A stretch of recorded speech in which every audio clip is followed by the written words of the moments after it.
ওকে, এই কথাটা আমরা কেন বলতে পারবো? আমরা বললাম শান্তির জন্য জীবন হয়। আমি আশা করি যে এই বিষয়ে আপনি কথা বলবেন। আমাদের দেশে আজকে যে প্রশ্নটা আপনি করেছেন গুম খুনের ব্যাপারে, আমি খুব পরিষ্কারভাবে বলতে চাই, আপনি নিশ্চয়ই অবগত আছেন, জাতির পিতার কন্যা মাননীয় প্রধানমন্ত্রী বাংলাদেশে এসে একটা প্রেস কনফারেন্স করেছেন। এই প্রেস কনফারেন্সে উনি গুম প্রসঙ্গে জাতির পিতা, আমি পেপারের কাটিং থেকে বলছি, মানে রেকর্ড করে বলছি, গুম প্রসঙ্গে জাতির পিতা কন্যা শেখ হাসিনা বলেন, কয়েকটি আন্তর্জাতিক সংস্থা গুম খুন নিয়ে কথা বলে, গুমের হিসেবে দেখা যায় গেল সবচেয়ে বেশি গুম জিয়াউর রহমানের আমলে, তারপর থেকেই তো চলছে। আমরা যখন তালিকা চাইলাম ৭৬ জনের নাম দেওয়া হলো, এর মধ্যে এমনও আছে আরেকজনকে শায়েস্তা করতে মাকে লুকিয়ে রেখেছে, কেউ বোনকে লুকিয়ে রেখেছে, আবার দেখা গেছে একজন ঢাকা থেকে চলে গেলে। প্রধানমন্ত্রী শেখ হাসিনার বক্তব্য কি আপনার বক্তব্য? প্রধানমন্ত্রী শেখ হাসিনার বক্তব্য কালকে আমরা শুনেছি, আমরা শেষ করতে দিলে। জি জি জি, আপনি শুনেছেন, আপনার সমস্ত দর্শক তো শুনে নেই, তাই না? তো ভারতে পলাতক আছেন, এটা কেমন করে হয়? এমনও হয়েছে যে তালিকায় নাম আছে কিন্তু লুকিয়ে আছে যুক্তরাষ্ট্রে, সেই বিষয়গুলো আমরা তাদের সামনে তুলে ধরেছি। সো মাননীয় প্রধানমন্ত্রী রাষ্ট্রনায়ক, উনি আমার নেত্রী, ওনার যে বক্তব্য, সেই বক্তব্যের সাথে দ্বিমত করার কথা তো নাই। যেমন বিএনপির নেতা সালাউদ্দিন সাহেব, ওনাকে গুম করা হয়েছে, খুন করা হয়েছে বলা হলো, ঠিক আছে? তো বিএনপি নেতা সালাউদ্দিন সাহেবকে তো পাওয়া গেল ভারতে। আপনি লক্ষ্য করে দেখেন, যেমন আমার বন্ধু সহযোদ্ধা ইলিয়াস আলীকে নিয়ে এখনো কথা হচ্ছে। আমার কাছে রেকর্ড আছে যে মির্জা আব্বাস সাহেব বলেছিলেন তখন যে ইলিয়াস আলীর সাথে বিএনপির তৎকালীন অর্থমন্ত্রী, মরহুম অর্থমন্ত্রী, আল্লাহকে বেহেশত নসিব করুক, সাইফুর রহমান সাহেবের অন্তদন্ত আছে, এটা একটি অন্তদন্তের শিকার। এই যে কথাগুলি আছে, সো কোনো জিনিস ফাইনালি না হওয়া পর্যন্ত, বিচার বিভাগ দ্বারা মূল্যায়িত না হওয়া পর্যন্ত আপনি তো বলতে পারি না who is guilty and who is wrong. Shamim ভাই, আমি আপনাকে একটু, আপনি বলেন খুনের কথা, জি বলেন। জি, আপনি নজরুল ইসলাম সহ নারায়ণগঞ্জের খুনের ব্যাপারে র্যাবের ক্ষেত্রে আপনি স্পষ্ট বলেছিলেন যে র্যাব এরকম অনেক কাজ করছে, নারায়ণগঞ্জে করছে। জি, সেটি আপনি একটু যদি বলেন যে আপনি এখনো এরকম মনে করেন। আমি বলতে চাচ্ছি, দেখেন, যখন নারায়ণগঞ্জে 7 মার্ডার হলো, আমি কিন্তু উইদিন 45 মিনিটসের মধ্যে, 45 মিনিটের মধ্যে দেশের সর্বোচ্চ জায়গায় আমি এই খবরটা পৌঁছে দিই, কারণ আমার কাছে খবর এসেছিল যে এই ঘটনা র্যাব দ্বারা সংগঠিত হয়েছে, র্যাবের কিছু মানুষ দ্বারা সংগঠিত হয়েছে, এই মেজর আরিফ সহ এরকম যারা আছে। হ্যাঁ, এবং আমি বিষয়টাকে আগের থেকে আজ করছিলাম যে এরকম কিছু একটা ঘটনা ঘটতে পারে, বিকজ তারা ডিস্ট্র্যাক্ট হয়ে গেছিল, যেহেতু আমি এলাকার মানুষ, আমাকে সবকিছু খবর রাখতে হয়, এবং আমি স্বরাষ্ট্রমন্ত্রী মহোদয়কেও জানিয়েছিলাম বিষয়টা যে something is going on, but এত বড় দুর্ঘটনা হবে এটা আমি বুঝতে পারিনি। কিন্তু দেখেন, যখন এই ঘটনা ঘটলো, আমি কিন্তু আমার ভয়েস রেজ করেছি, এবং এই জন্য আমার জীবনের শঙ্কা ছিল, কিন্তু আমি সমর্থন পেয়েছি কার? আমি সমর্থন পেয়েছি জাতির পিতার কন্যা মাননীয় প্রধানমন্ত্রী শেখ হাসিনা। এবং তখন যখন র্যাবের যারা ঊর্ধ্বতন কর্মকর্তা ছিলেন, তারা আমাকে তখন ভুল বুঝেছিলেন, কিন্তু 48 ঘন্টা পার হতে হতে ওরা যখন তদন্ত করে দেখলেন যে আমার কথা সত্য, তার পরিণতিতে কিন্তু সাবজেক্ট এইটা যে খুন হয়েছে এটা সত্য, এইটার চেয়েও বড় সত্য হচ্ছে এত বড় বড় উচ্চ পদস্থ ধারীরা এখনো কিন্তু জেলখানায় আছেন, এবং অনেকের যাবজ্জীবন হয়েছে, অনেকের ফাঁসি হয়েছে। শামীম ভাই, আপনাকে শুধু অপরাধ হবে, কিন্তু বিচার হবে কিনা সেটি দেখার বিষয়। শামীম ভাই, আপনাকে প্রশ্নটি করে রাখি, আমি ফারুক ভাইকে শুনে এসে আপনাকে শুনবো। প্রশ্নটি হচ্ছে যে আপনি নারায়ণগঞ্জের 7 মার্ডারের ক্ষেত্রে যেরকম ভয়েস রেজ করেছিলেন, আইন শৃঙ্খলা রক্ষাকারী বাহিনীর সর্বোচ্চ কর্মকর্তা যারা ওইখানে নারায়ণগঞ্জে ছিলেন তাদের সবার বিরুদ্ধে এরকম কোন সিচুয়েশন আর এই গত 4-5 বছরে হয়েছে কিনা যে আপনি ভয়েস রেজ করতে পারতেন? জনাব শামীম ওসমান, আপনার নিশ্চয়ই মনে আসে একরামুল বলে চট্টগ্রামের একজন কাউন্সিলর, তার মেয়ে যখন বলছিল বাবা তুমি কান্না করছো যে, এবং তারপরে যখন তাকে গুলি করে হত্যা শব্দ আমরা শুনলাম, সেই সময়ের মধ্যে কিন্তু আমরা অনেকেই বলছিলাম যে এইখানেই এটি শেষ হওয়া উচিত, কিন্তু এটি আসলে শেষ হয় নাই। জনাব শামীম ওসমান। জি, আমি আপনার সাথে 100% একমত। আমি কোন অবস্থাতে একজন মানুষ হিসাবে, পৃথিবীর 800 কোটি মানুষও যদি চায় একজন মৃত মানুষকে জাগিয়ে তুলবে, তা তো জাগিয়ে তুলতে পারবে না, তাই না? তো একজন মানুষকে আমি গুম করে দিব, খুন করে দিব, এই বিষয়টাকে আমি একজন মানুষ হিসাবে, আমি যদি মৃত্যু হয়ে যায় আমার, আমি কোনোদিন এটাকে সাপোর্ট করব না। এবং অতীতে কে কি করেছে সেই জন্য আমাকে একই পথে চলতে হবে, আমি সেটাকেও মনে করি না। আমি আমি আমি আমাদের সজীব ওদের জয় একটা ফেসবুকে এই যে আমেরিকা গত 2 দিন আগে একটা স্ট্যাটাস দিয়েছেন, 3-4 দিন আগে। বিএনপি জামাতের সরকারের 100 দিনের সন্ত্রাসী কার্যকলাপে নিহতের সংখ্যা ছিল 100 দিন, মাত্র 100। এবং যা দিয়েছেন উনি সব কয়টা হলো মিডিয়ার থেকে নেওয়া। আমার হাতে কাগজগুলি আছে এবং এগুলি সব মিডিয়ার থেকে দেওয়া। এবং উনি ওইখানে বলেছেন 100 দিনে নিহতের সংখ্যা ছিল 1200, ধর্ষণের ঘটনা গড়ে প্রতিদিন 4টি, খুনের সংখ্যা গড়ে প্রতিদিন 6 জন। থানার ওসিও নিজের জান বাঁচাতে জিডি করেছিলেন। হ্যাঁ, এখন আমি এই কথা দিয়ে এটা প্রমাণ করতে চাই না যে ওনারা করেছেন দেখে আমাকে করতে হবে, এটা আমি বলতে চাই না। অফকোর্স ইলিয়াস আহমেদ চৌধুরীকে আমি চাই রাষ্ট্রের দায়িত্ব, কিন্তু বিএনপির কথা এখানে না থাক, আপনি আমাকে বলেন তো যে গত 20 বছরের মধ্যে এরকম কখনো হয়েছে যে আন্তর্জাতিকভাবে বাংলাদেশকে যারা বাহিনী আছে তাদেরকে এই গুম খুন তারপরে হচ্ছে বিচার বহির্ভূত হত্যাকাণ্ড তাদের জন্য আসলে স্যাংশন দেওয়া হয়েছে, প্রশ্ন তুলেছে, এরকম 20 বছরের মধ্যে এরকম ঘটনা কখনো ঘটেছে নাকি আন্তর্জাতিক সম্প্রদায়? এইটার উত্তর কিন্তু আমাদের সাবেক আইজিপি সাহেব, আপনি যে প্রশ্ন করেছেন ডক্টর বেনজির আহমেদ, উনি কিন্তু খুব আমেরিকাতে বসেই এই প্রশ্নের উত্তর দিয়েছেন এবং উনি 3টা লবিস ফার্মের নামও বলেছেন এবং এই লবিস ফার্মের মাধ্যমে কিভাবে এই তথ্য বিকৃত করা হয়েছে সেই কথাটাও কিন্তু উনি বলেছেন। এখন দেখেন, এইখানে কথা বললে তো অনেক কিছু বলা যায়, আন্তর্জাতিক মাধ্যম যা বলবে তা বেদবাক্য, আর আমি যা বলবো তা অসত্য।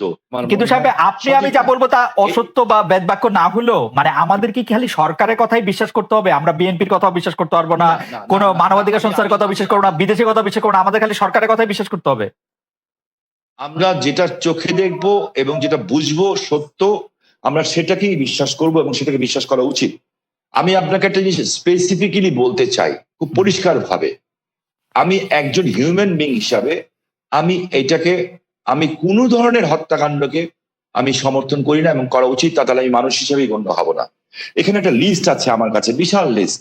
আমাদের IB Rahman, SM. Kibria, Asadullah master, Momtaz ভাই, গোপাল কৃষ্ণ মুহুরী, অধ্যাপক হুমায়ুন আজাদ, অধ্যাপক ইউনুস, এরকম দেশ বরেণ্য ব্যক্তিদের নামের লিস্ট আছে আমার কাছে এখানে প্রচুর, যেগুলি এবং ইভেনচুয়ালি ফারুক ভাইদের সময় ব্রিটিশ হাই কমিশনার যখন শাহজালাল বাবার মাজারে গেছিলেন, ওনার উপরে বম ব্লাস্ট হয়েছিল, ওখানে কিন্তু মানুষ মারা গেছিল। কিন্তু আপনি কিন্তু বিএনপির আমল থেকে আসতেই পারতেছেন না, আপনি বিএনপির আমলেই থাকতেছেন, আপনি এই আমলে আসেন যে আমলের মধ্যে জাতিসংঘ হচ্ছে বাংলাদেশের 4 জন বাহিনী প্রধানকে আসলে স্যাংশন দিয়েছে, জাতিসংঘ প্রত্যেকবার বলছে এটার কথা, আন্তর্জাতিক মানবাধিকার সংস্থাগুলি বলছে, বাংলাদেশের আওয়ামী লীগ ছাড়া সবাই বলছে।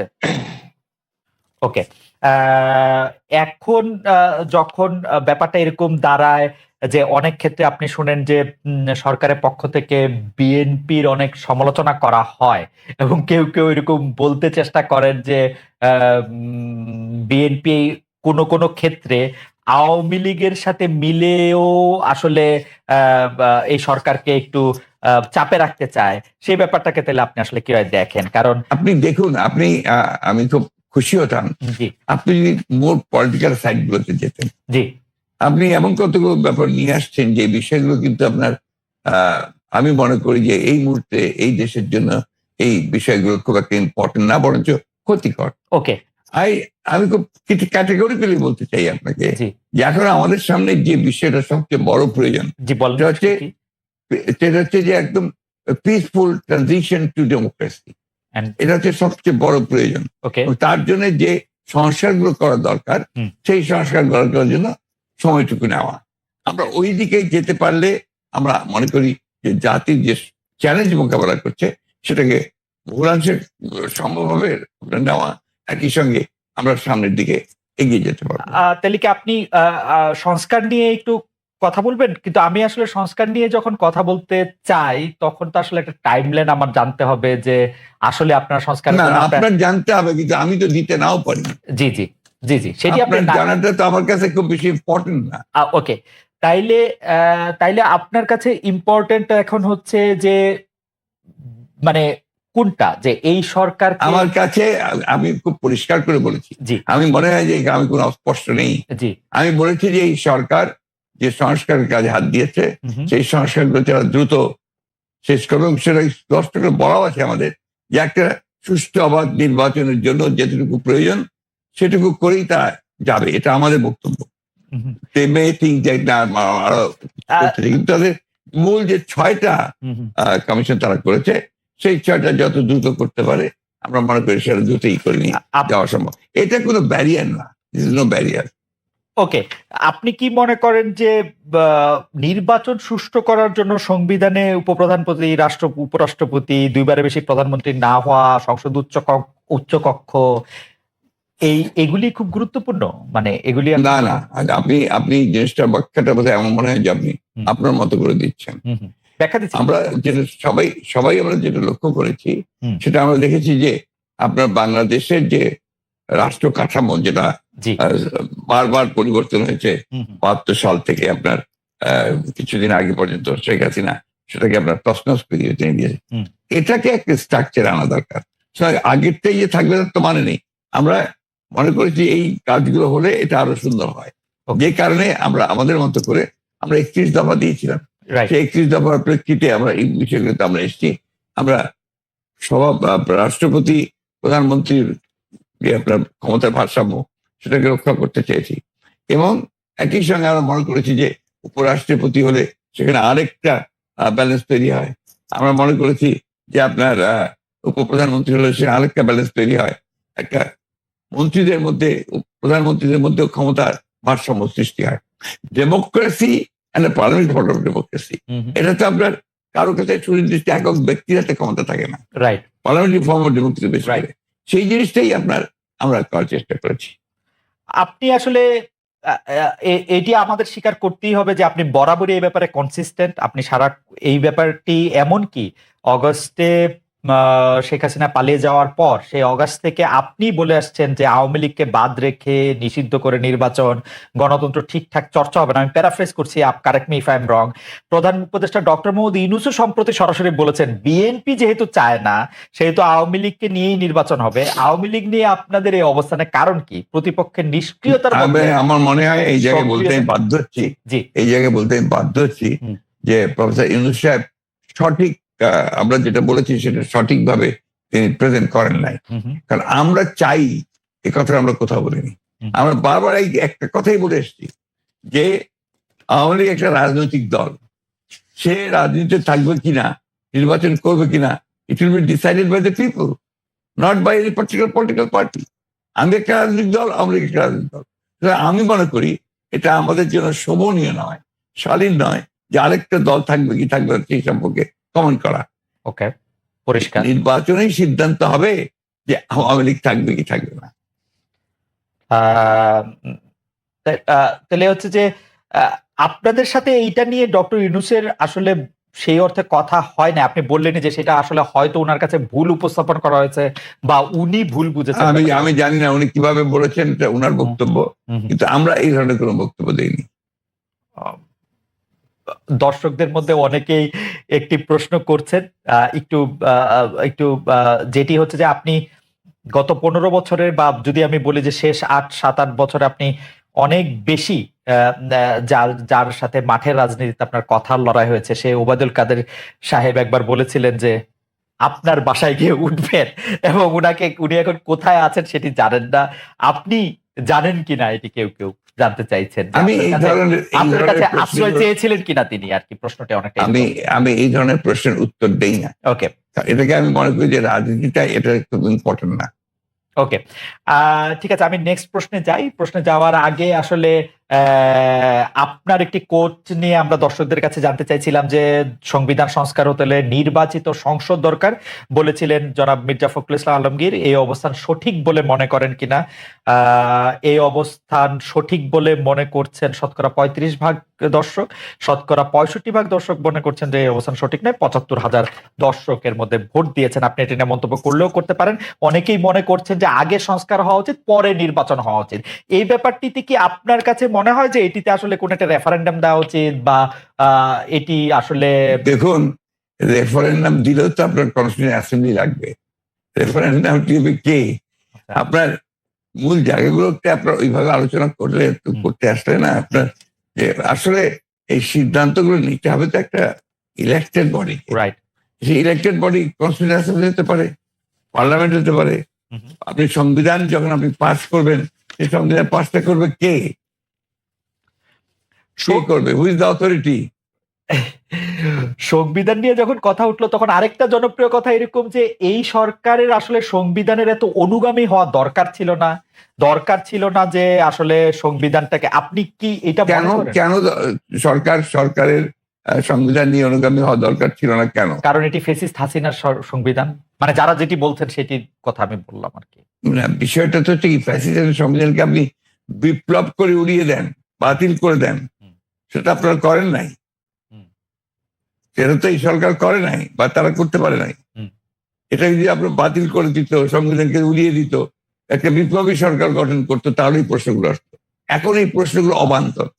এখন এই প্রশ্নগুলো করা মানেই হচ্ছে আপনার পিছন থেকে চলে যাওয়া এবং এটাকে ড্র্যাগ করা। আমি মনে করি এই আলোচনাগুলো খুব বেশি প্রয়োজন নেই। আচ্ছা, শুধু একটু এটা জানতে চাই যে এটা যে আসলে ওরা বিপ্লবী সরকার করতে পারলো না, তখন যে সংবিধানটাকে উড়াই দিতে পারলো না, এর পিছনে কি কোনো কারণ আছে? আপনাদের কোনো পরামর্শ আছে বা ডক্টর? আমি জানি না তাদের তো আসলে একটা জিনিস আপনারা কেন ভুল করছেন। যখন এই আপনার বিপ্লব হয় তখন কি ছাত্রদেরই বা আপনার কোন রকমের একটা অর্গানাইজ পলিটিক্যাল পার্টি, দেখেন একটা বিপ্লব করতে হলে একটা বিপ্লবী সংগঠন দরকার, বিপ্লব করতে হলে একটা বিপ্লবী সেনাবাহিনী দরকার। এই বিষয়গুলোতে আমরা সবাই যা যা খুশি বলে যাচ্ছি, যার যেমন খুশি। এটা ঠিক না তো। আপনার বাস্তবতা সব কথা বলতে হবে, তাত্ত্বিক কথার সঙ্গে সঙ্গে বাস্তবতা থাকতে হবে তো।